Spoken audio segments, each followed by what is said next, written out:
សូមអរគុណសម្រាប់សំណួរ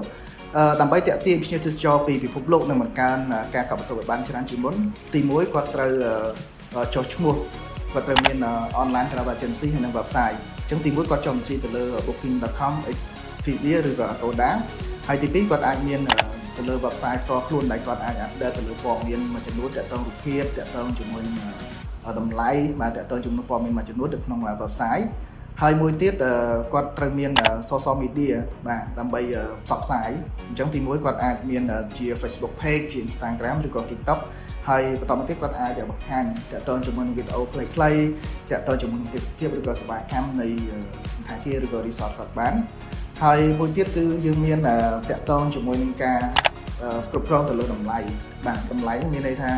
គាត់អាចឆែកដៃគូដែលគាត់នៅចិត្តសណ្ឋាគារឬក៏ resort គាត់បានតាក់ទងមួយតម្លៃលោកចេញទៅតាមរដូវកាលអញ្ចឹងតាក់ទងមួយតម្លៃគឺយើងដាក់អត់ fix ទេមានន័យថាយើងអាចធ្វើ dynamic pricing ទៅតាមរដូវកាលបានហើយចំណុចមួយទៀតគាត់ត្រូវប្រើប្រាស់ទៅលើ hotel system management មួយណាដែលគាត់មាន function គ្រប់គ្រាន់តាំងពី inventory purchase accounting team management រហូតដល់ all channel manager ដែលគាត់អាច integration មួយគ្នាបានអញ្ចឹងទី1បើសិនជាករណី system ដែលគាត់អាចប្រើទៅលើ channel manager មានន័យថារាល់ការកក់ទាំងអស់វា synchronize ក្នុង platform system តែមួយបានហើយទី2គាត់អាចដឹង real time ទៅលើបន្ទប់ណាដែលទំនេរបន្ទប់ណាដែលរវល់បន្ទប់ណាដែលលក់ទៅបានប៉ុន្មានសមប៉ុន្មានគាត់អាចដឹងបានហើយមួយទៀតគាត់អាចបង្កើតតាក់ទងជាមួយនឹងសហការជាដៃគូអញ្ចឹងសហការជាដៃគូដើម្បីបង្កើនការលក់ទី1គឺតាក់ទងមួយ travel agency